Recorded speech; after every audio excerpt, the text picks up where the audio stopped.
all, I want to thank every single one of you for coming out. This is very important. This is very vital.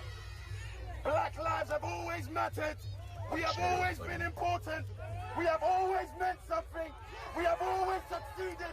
Regardless. What? I can't hear it. I can never hear anything you do on your side. I ain't waiting. I have been born in this country. I'm 28 years old, born and raised in London. And for time, every black person understands and realizes the first time you were reminded that you were black. You remember, every black person in here remembered when another person reminded you that you were black.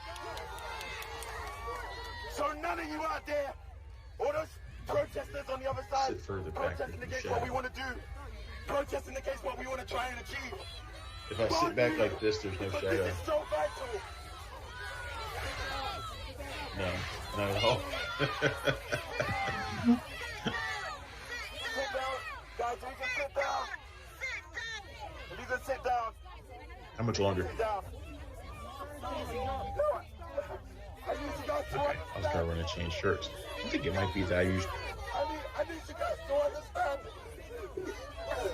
usually a lighter shirt. 1 second.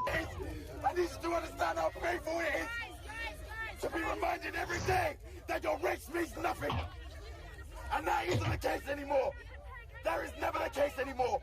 We are going to try today. We are a physical representation of our support for George Floyd. We are a physical representation on our support for Sandra Bland. We are a physical representation on our support for Trayvon Martin. We are a physical representation of our support for Stephen Lawrence. All right, that helped a little. For Mark Duggan. It is very, very important that we keep control in this moment and we make this as peaceful as possible. Start the show, but different times. Yeah, it's been a week. Yeah. I'm Travis Hobson, PunchDrunkCritics.com. That is John Nolan of PunchDrunkCritics.com. And I think it was a totally appropriate way to us, absolutely. Given the way things have been over the last week or so. Absolutely. I mean, and for those who didn't recognize it, that was John Boyega in a protest speech he gave in London. And, one of the things we'll talk about today is how Hollywood's responding to this. And one of the best things I saw was, he said in his speech, it wasn't in the clip we played there, but he said, I'm probably going to lose my career over this, which would have been true probably 10, 15 years ago even. But almost immediately, everybody from Charlie Brooker of Black Mirror to everybody, Lucasfilm, everybody else came out to support him and said, we got you. So there was a lot of support behind him for that, and rightfully so. I'm still impressed. I mean, John Boyega is not going to be the topic of our show, but I didn't know this. I mean, he's got the heart of a revolutionary, doesn't he? I mean, obviously you've seen that video. He's never been one to keep quiet, and right. Going back to The Last Jedi, to The Rise of Skywalker, and not just comments about the movies themselves, which he's been eager to defend. Right. But the reaction to both films, because both those movies were met with a lot of toxic fandom that really went after them for their treatment of women. I mean, for having women in lead roles, and so a lot of people were attacking Daisy Ridley, and people were attacking Kelly Marie Tran, drove her off of social media. He's kind of come to their defense. He's never been somebody who's been shy about saying what's on his mind, and which it doesn't surprise me that he came out and did something like this, attending a protest out there in London in support of Black Lives Matter and against police brutality and racism. That doesn't surprise me. In fact, I'm damn proud of him for doing it. Oops, just knocked over my camera. Okay. That doesn't surprise me. But I do have appreciation for his comments, though. I mean, you said 10, 15 years ago. I don't even think it would have been that long ago that he would probably find himself not necessarily out of a job, but maybe put on a list. Well, and this is one of the reasons that you and I talked for the show about addressing some of these subjects on the show.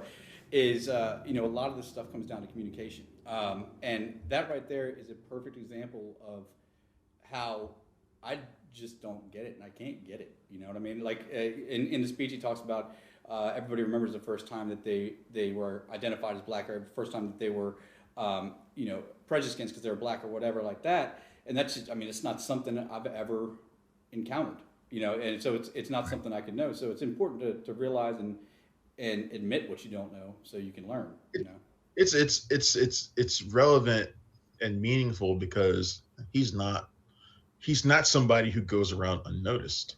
Right. Like he's a celebrity, he's famous, and it doesn't really matter when it comes to systemic racism. It doesn't really matter whether you're famous or not. Mm-hmm. People we get profiled all the time, and I definitely know where he's coming from when you talk about that moment when you kind of realize that people perceive you differently, not because of something you've done or something like that, but because of just how you look. And I think for a lot of us, and this, I think this is true for almost any profession or any organized profession. If you're black, there comes a moment where you kind of realize that people are going to look at you a different kind of way because of what you are, mm-hmm. So because of who you are. And even in film criticism, I've experienced it. I mean, I've been doing this for a long time now, so have you. And I've had my moments. Mm-hmm. I've talked about my early experiences going to Sundance, which before they started becoming more diverse, there were no black people there hardly.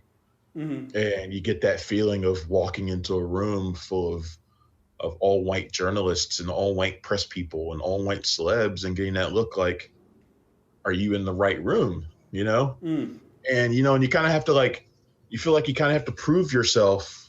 Yeah, I am here and I do belong here. And you get that feeling, and it's a feeling I've had quite a bit. And I think I'm sure I'm not the only one who's had that feeling. And it's like that. It's like that in movies. It's like that in sports. It's like that everywhere for black people who have to prove themselves that they belong, mm-hmm. just because of their skin. It's just ridiculous. And it's the world we live in now. And I don't know. I'm trying to be optimistic that this whole week, following on the murder of George Floyd, which has sparked off a week of protests all around the world. I asked a friend the other day, I was like, when was the last time you went out and protested for the death of somebody in Korea? Right. It's like the answer is probably never, and I guarantee you it's never. But mm-hmm. people are protesting around the world over the death of George Floyd, which goes to show you the impact of what's going on. Real quick, not to interrupt, can you hear me? Okay, so you can hear me. Is my video moving on your side? Because it's frozen over here for me. You're frozen. Okay, well, that's a perfect freeze. Thank you, Zoom. It is a terrible freeze. Yeah. Now that I've expanded it and I'm looking at it, that's a really bad freeze. Yeah. You know what though? I want to. Can I take a snapshot of that? I don't want you to because I was listening to what you were saying, but now it looks like I'm bored on it. I got the screenshot. I got the screenshot. Son of a bitch. That's going to get posted everywhere. I know Travis too well. It's probably already on Facebook. It's going up there soon. I don't want to risk messing up the meeting, but yeah, it will definitely be up soon. There we go. That's good. Let's start this again. There we go. Hey, I'm back. All right, there you are. Jesus Christ. Sorry, I really didn't want to interrupt you, especially what you're talking about. But I was like, this. Not only am I frozen, but it looks like I'm really bored, and that's not the case at all. So I didn't want the wrong message to get out there. Oh man, that's great. I was hoping I could pop up the picture on here somehow, but I don't think I can. I have a feeling I'll be seeing that picture quite a bit in the future. So, thank you for that. If I could turn it into a GIF, I would, but I won't know how. So when I broke in there, you were talking about what it's been like to be a film critic of color throughout the years, and you of all the places to do it, DC, I have to imagine, is one of the better arenas to enter into it in. Is that something what's it been? And this is kind of going down a different road, but just out of my curiosity, I know there's some folks in New York and Chicago that I've talked to, but what's the representation like when you go to these festivals when you're outside the DC area? Yeah, it's gotten better. It's gotten better lately. It didn't used to be, like I said, it didn't used to be that way. I used to always feel like I was the lone man out there sometimes. And but yeah, in DC it's actually pretty diverse now. It wasn't always that way in DC either. But that's because the our profession wasn't diverse. It just wasn't. And we weren't, and also our profession was mostly focused on people who worked at newspapers and magazines. It's not like that anymore. Right. So that whole dynamic has changed. But it's different for Black film critics, and I've never been one of those guys who's labeled himself a Black film critic. Like I've never really seen myself that way. I'm not like my buddy Wilson Morales who runs Black Film, or our friend Tim Gordon who runs the Black Reel Awards and Film Gordon, and they put emphasis on projects that tell the Black story. I've never been that guy. Right. I've never really been that guy. But there are certain points when you realize you're kind of you are that guy, whether you want to be or not. Right. Like you just are. And it's, as somebody who is very political and is not afraid to put in his opinions in stories about movies and entertainment, and to tweet about them, and even occasionally go on radio to talk about politics. It's interesting to kind of see how those worlds meet together. Right. Yeah. But yeah, it's been a very trying week. I've kind of like found myself like, because me, I'm doing this kind of crap all day, but right. You wake up and it's like, man, it's hard to take this stuff seriously when you got this other stuff going on in the world. Nobody's ever going to know, at least I hope you'll never know what it's like. And a lot of people are never going to know what it's like to wake up in a place where, your people, you can be killed for who you are. Yeah. I mean, you're never going to know that feeling of waking up in the morning and knowing that the most powerful person in the world hates you. Mm-hmm. That feeling doesn't go, it settles into your chest. It makes you not want to do much, makes you not want to do things. But what I was heartened by the reaction, not only just around the world, but from our chosen profession, from Hollywood and journalism, entertainment journalism. A lot of them went and participated on Tuesday for Blackout Tuesday.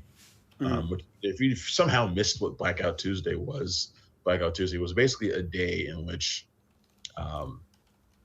Black entertainers and other major movers of culture kind of shut down.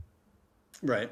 And, in response to the murder of George Floyd, and to just kind of say, we need to stop and take stock and show our impact, show our might by not being there. And I did not necessarily agree with Blackout Tuesday. Mm-hmm.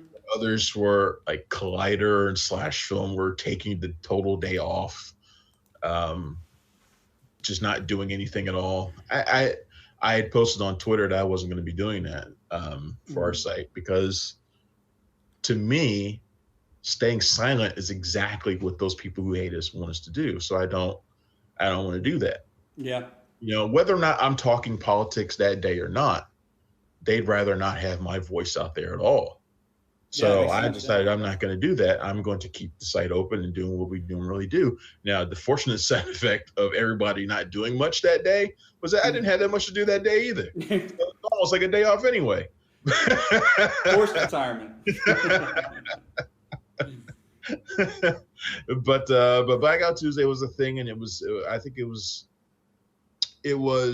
I think its message got a little bit muddled.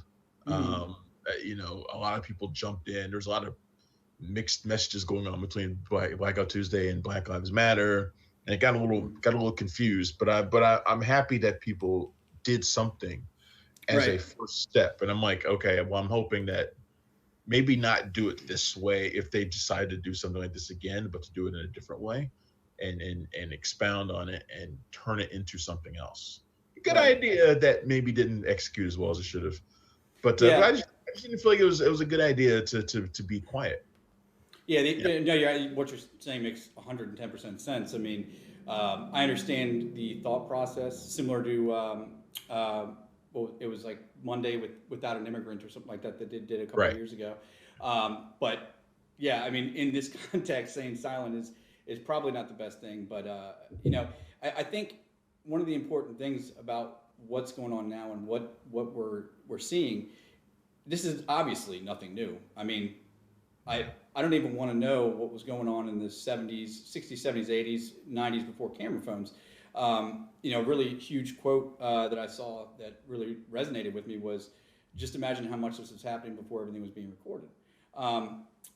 Trust me, you have plenty of people out there, and I've had conversations with them who pretend that this whole thing started the day somebody invented video cameras. You know, they think they weren't doing this before? Or camera phones. Like, this is like police brutality. It started with the invention of like video cameras. Like Rodney King was like the first time it ever happened. Well, yeah, you know, it's like that. There are legitimate people. There are people who actually think that's true, and it's absurd. Of course, it's ridiculous. But I think that's inaccurate for one reason, and that's that the people you're referring to don't actually have the ability to think. There's one of them like your what's the fat dude conspiracy theorist guy, Alex Jones or whatever. Oh yeah. You got one of them that has a slight capacity to think, and then everybody else is just, you know, parroting what they hear. But that's, you know, neither here nor there. I think that the most important thing about all this is that, and it's very sad it took to get to this point, but we do, at least I feel, seem to be there where everybody, white, black, Hispanic, Asian, whatever, everybody that was sitting by and saying, man, this is really awful, I'm sure they'll do something about it now, is now of the mindset that this is on us to do. They're not going to do anything, and nothing's going to change. And yeah, it's not enough, and this has been a statement that's gone around a lot lately, and I agree with it 100%. It's not enough to just be not racist. Like I know a lot of people who just say I'm not racist. Yeah, it's fine, but you have to be anti-racist. Right. You got to be like against. You got to be fighting actively against the racism that's out there. And it's doubly annoying to wake up today and find out that somebody in the administration is like, there's no such thing as systemic racism, or I don't believe there's systemic racism. That's the kind of thing you deal with. You know, that's when I said that, you know, you never know what it's like to grow up and have the most powerful person in the world. Know that person hates you, and know that if you were to die in the same way that George Floyd was killed, he's going to come out there the next day and use your name to pump himself up. Right. Over some fucking employment numbers or something stupid. He's going to call the most racist person in the White House is going to call your name out and use you as a talking point for himself. And that's the kind of humiliation that Black people deal with. And that's the reason why people are out there in the streets, is for stuff like that. It's not just George Floyd's murder has sparked this, but it was not. I mean, this is not the only thing. It's grown beyond just him now. It's why people continue to protest in the streets in bigger numbers now than they were 7 days ago. Right. I mean, there were two events. This is just part one. This is just like just one thing. But there's so much more, and it's going. I think it's going to be this way for a long time. I think until we'll see. One thing I think this will do, or something I'm seeing turning, and you know, I had already been past that corner of understanding, because I will freely admit that, you know, I didn't believe in, you know, the term white privilege gets dropped all the time, and I think it's confused with people what that means, because people will think, well, I have trouble too, you know, I don't have a lot of money, I don't have this, how do I have privilege? Well, and I'm hesitating to even say this. The term is inconvenient, because if you want to be somebody who ignores the situation, that term almost gives you the ability to do it. Right. Like, But because it's because people say, oh, well, I'm not privileged. My family has struggled too. I've faced unemployment, or I've not gotten a job I wanted, or whatever. Like, I'm struggling. I'm not rich. And that so people take the term privilege. They look at it almost exclusively through the veil of like finances and like career and stuff like that. But it's more than that. It's your privilege is that you never have to walk into an appointment or into a job application and wonder if your skin is going to prevent you from getting a job, or walking into a store and being followed because you're Black, or walk into a room full of people, like I said, with the film critics and film journalists, and walk into a room and have them wonder if you belong there because you're Black. Like, you don't that's the kind of thing that white people don't have to worry about. They don't have to worry about whether or not they're going to get killed in the street by a cop, and then that cop's just going to go home. Right. Or worse, be chased down the street by three people in a truck who then attack you and shoot you, and then just go home and sit at home for 3 months before anybody says anything about it. Right. That's the kind of thing that a white person does not have to worry about happening. Yeah. But like, that's your privilege. That's the privilege that you have. You have that privilege of not having to worry about whether or not being white is going to hurt you from getting something. It's not the case. It's on a micro and macro level. I mean, I've been very lucky that I'm trying darn to. Right, white boy. You're right, white boy. You are lucky. I'm trying to be careful, because anybody that's listened to this show knows that I can't put words together. So let me get this out before anybody judge me. But go ahead, man. Because it's going to sound like one of those I have. You're amongst friends here. You're okay, man. I know even if you say something. No, I know you do. By accident, I know your intentions. Yeah, I know you do. I'm worried about everybody else out there. But my brother-in-law is African American, and he's been a huge part of my life since I was 10. And he's been with my sister ever since. And I didn't get the actual danger until he sat down and explained it to me, because he works nights in Capitol Heights up here, which is not the greatest area in the DC area. We were talking about one day, and I think he got pulled over or something like that, and I was like, well, you didn't get a ticket or anything. What's the big deal? He's like, it's the stress of getting pulled over at night, because he works in like stocking and stuff. So he's not wearing a suit. He's wearing a sweatshirt or whatever, which makes a difference. And that it unfortunately it does. And having him explain it to me, that was a huge help for me to understand. But the other thing, it's the stupidest fucking thing in the world. But I was walking with Angela, my wife, she's Puerto Rican. And we're leaving a Best Buy or something. We have been together like 3 months at this point. And as I'm walking out the door, the alarm beeps off. And I'm just keep walking out the door, and she stops dead in her tracks, looking around, waiting for somebody to come up to her. And I know that sounds stupid, and it's on a micro and macro level, but that's the little thing.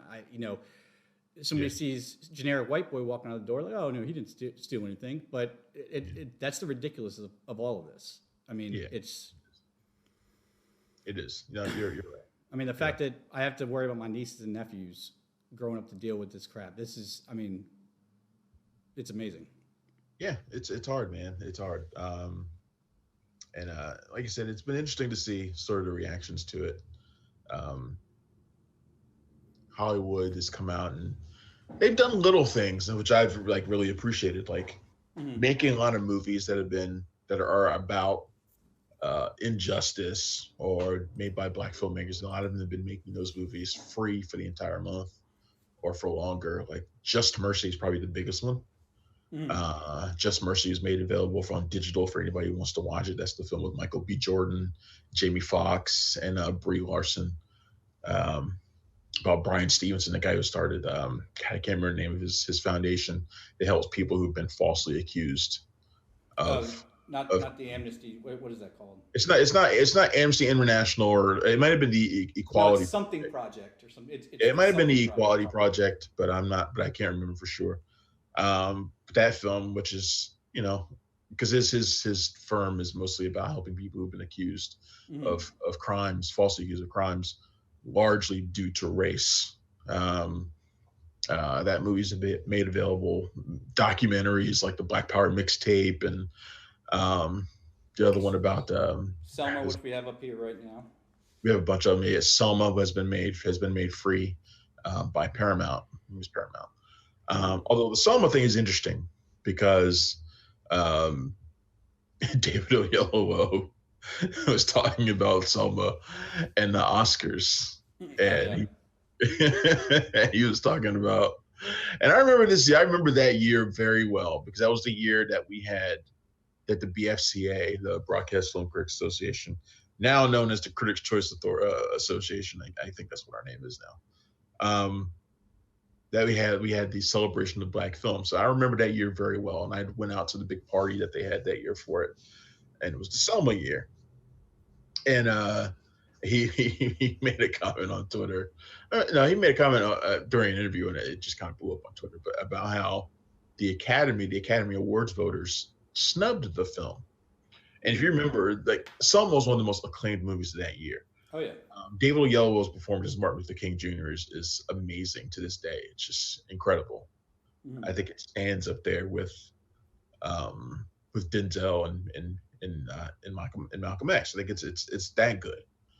And it went. It didn't get a nomination. In fact, the only nominations that movie got were for Best Original Song, and it got a Best Picture nom. Which I remember even that year, I felt like they did that because they felt they needed to. Like they didn't feel like it never felt like it had a chance. Right. And I knew that it felt like it was just thrown in there because of the lack of nominations it got everywhere else. So I was like, okay. I was like, they couldn't possibly make a list of 10 movies and then not have Selma in it, because that would have been too overt. And now I'm wishing I brought up the list of other nominees. I mean, watch Selma, number one. I think a lot of people didn't see it, but watch Selma. Oyelowo is amazing in it. And if you look right above me, my finger didn't show up. Right above me, you can tell from a still. It's a still of him giving a speech as Martin Luther King Jr. And you can tell from the still how much he embodies that man. His posture, his everything. Great performance. Great performance. Ava DuVernay probably should have been nominated for Best Director. Probably should have been a screenplay nod in there as well. There's a lot of stuff the film should have got. But it only got those 2 nominations. And Oyelowo said they were snubbed by the Academy voters because the cast and crew had worn "I Can't Breathe" T-shirts. If you remember the famous image of them wearing the "I Can't Breathe" T-shirt. Right. Well, 2014, that was the same year that Eric Garner had been choked to death. And his words echoing now, because those are the words "I can't breathe" are the last words said by George Floyd this week. Which tells you something. If two people can have the same last words in police custody, then. Yeah, I mean it's amazing how these things echo. But they had worn those shirts, and the Academy had did not like it. They didn't like it. They thought it was being too political. They penalized the film for that. And it just goes to show the kind of thinking that the Hollywood media, Hollywood press had, or the Hollywood elites had at that time. And the Academy has diversified since then, but it's amazing that that's the kind of thinking that there was, that they weren't political. So now we're going to hold we're not going to give their movie the credit it probably deserved. Right. That kind of thinking is incredible to consider nowadays. It's also the kind of thinking that leads to a movie like, and it's a movie that I like, but it shouldn't be a Best Picture winner, and that's Green Book. It's the kind of thinking that allows for a movie like Green Book to win Best Picture. Right. Because it's those inoffensive movies, the feel-good movie that kind of dabbles with race and all sorts of stuff like that, but doesn't really confront it in a way that's realistic. Right. It's like that kind of movie. Yeah. Okay. That movie's acceptable. But a movie that challenges issues of race and things like that, which Selma did, because one of the things that Selma does that makes it so good is that it's not that it's necessarily like put into like modern times, but it's in modern context. So like people talk about how some like the speeches he gave in that movie aren't like the speeches he gave in real life. Well, they're put into kind of modern context. Right. So that's why that movie was so challenging and it hit people so hard. It's kind of like what Spike Lee did with BlacKkKlansman. I think BlacKkKlansman shows how much things have changed for the Academy. Well, is my timeline correct that the Selma getting snubbed, that was one of the things that kind of led to Oscars So White, right? Which incited the change that we've. It's around the same time period, yeah. It's around the same time period, yeah. So yeah, I gotta turn one of these lights off. I'm sorry, I gotta turn one of these lights off. I'm all white. Go, keep going. I'll be right there. So it's that kind of thinking that leads to a movie like Green Book, an inoffensive film getting Best Picture. A movie like The Help, which ironically this week The Help has surged in popularity on digital, and which is funny. And Green Book, The Help, two inoffensive movies that deal with race. With the Great White Savior in both of them. What's that? With the Great White Savior in both of them. Pretty much, yes, exactly. And that's exactly true. They do both have the white savior trope in there, but people have been on social media like fixing The Help for people, like offering all these alternatives to The Help. It's like, watch this instead, please. Right. And look, I think The Help is a good movie too. Like, I think Green Book is a good movie. Those are fine movies. I like them both. In fact, I gave Green Book fairly high in my vote for the year. But you can't stay comfortable. You can't learn from a comfortable place. Right. And then would I ever have made it like my Best Picture of the year? No, I wouldn't have done that. But it's social media always wins. So if somebody does, so stuff like this happens, social media is always going to come correct. Right. God bless Twitter. Oh man, it's crazy, man. It's been a rough week. Yeah, it's been a rough week, but like I said, I've been heartened by some of the stuff that's been going on.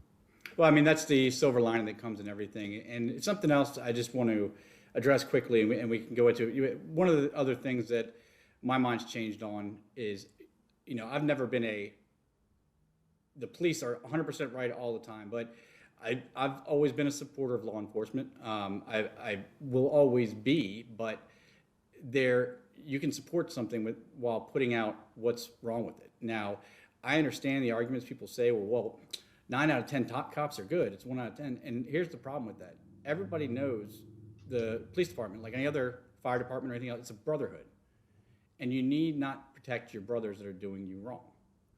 When they're out there and they're giving you a bad name, and the thing is, you swore an oath to uphold the law. It doesn't say you swore an oath to uphold the law against citizens and not other police people. There's a quote that I should really not say where I initially heard it, but it's always been one of my favorites. And it was in the beginning of Boondock Saints, but it applies here, and that's just the only thing necessary. Any chance you can to bring up Boondock Saints. No, it's relevant. The only thing necessary for the triumph of evil is for good men to do nothing. So if you're telling me 9 out of 10 officers are good, I'm telling you, if they're not standing up and calling out the ones that are doing bad, or arresting the ones that are doing bad, or speaking up and standing up for what's right, then that puts them in the same territory. Well, what's the saying is, if 9 out of 10 officers are bad, and the other one says nothing, what have you got? 10 bad officers. Right. Exactly. So people always look for the easy way to explain things away. So they always use it's just a few bad apples line. They use it all the time, but they never say like the full quote, which is like the few bad apples spoils the barrel. That's I saw that in the article this morning. Right. That's the full thing. No one ever says the full thing. Like this, They just say the first part because it's easy, right? Yeah. It's easy. Yeah. So you leave out the part that matters, which is the second part of it. Yeah. But if you don't say anything, if the people, look, there have been millions of movies at this point, probably about bad cops. You can probably do like a David Ayer marathon of Right. like movies about bad cops, right? And and cops who sit around and do nothing about it while bad cops go off and do their thing. Yeah. But it's true though. If cops don't say anything or do anything, then they're as much a part of the problem. And I've been happy to see in the last few days a lot of some departments are starting to take like real movement on that. Like if you see a cop, I think it's in Minneapolis actually, where they're doing that. If you see a cop using a chokehold or something like that, then you don't report it, then you're going to be found as guilty as they are, like as if you had done it yourself. Like stuff like that. Those are the kinds of little changes that need to be made, but it's just a start. And by the way, those aren't changes. Those are things that are laws right now for civilians. We just need to hold them to the same standard. I mean, if you tell me you're going to go shoot somebody and I don't do anything about it, I can be held as an accomplice. That's basic law. I mean, I understand. And the other thing that we should point out is there's no illusion in my mind that that's an easy thing for anybody to do. I mean, I've never been in a room with 10 people that are supposed to protect me on the street when something bad might happen and have to stand up and break the trust of all of them, but it has to happen. It has to happen. It's interesting. Spike Lee has been he's been like the most productive person in quarantine. Yeah. That's over the last couple of months. Yeah. I mean, like he did the thing for the pandemic where he did the short film of New York and New York during quarantine, and how it's been and what it's been like for him to see his city under lockdown. Yeah, I know. So that was a great little short. And then he did another one this week that shows the parallels and between the death of George Floyd and the death of Radio Raheem and Do the Right Thing, and how these things are like, I mean, they're practically identical in some ways. It's the same thing. It's just like, you kill the black guy, you choke out the black guy, and people are wondering, well, why are people protesting? And it just goes to show that, because that movie was 1985, and it's just 35 years later. Is it 35 years? Or is it 25 years? My math sucks. 25 years. Yeah. No, it's 35 years. It's 35 years. Yeah, we suck.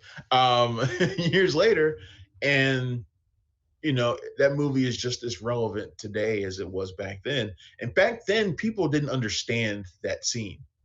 A lot of people didn't understand that scene. They didn't understand. They thought it was inflammatory. It's not inflammatory. It's reality. It's reality for a lot of people.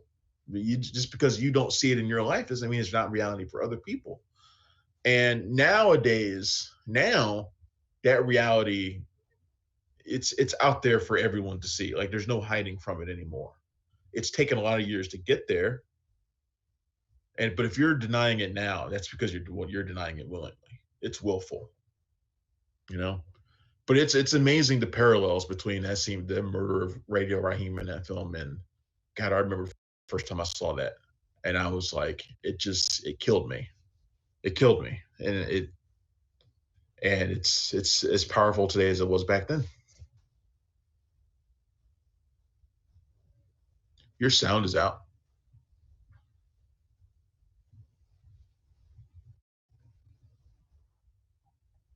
I hear you now, but you sound weird. I was like, John's being unusually quiet. I was like, oh. That would have been the perfect time to put up that snapshot of you just.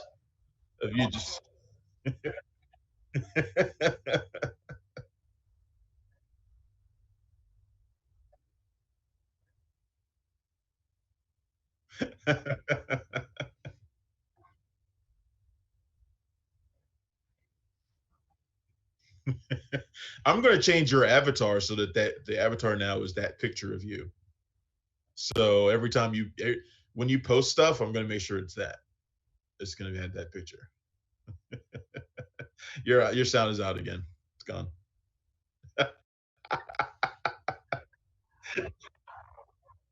Well, I mean, look, it's.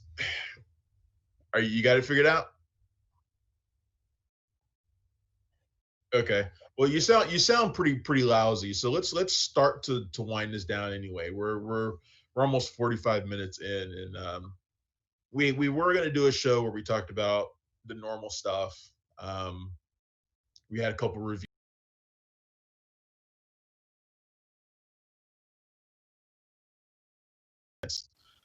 Um, John is running around over there in the corner now, and it looks funny. The movie Shirley with Elizabeth Moss as horror author. Horror. It sounded like I said horror author. It did. Horror author. I can never pronounce Horror the word author. horror very well. Horror. Shirley Jackson. And I'd seen it at Sundance.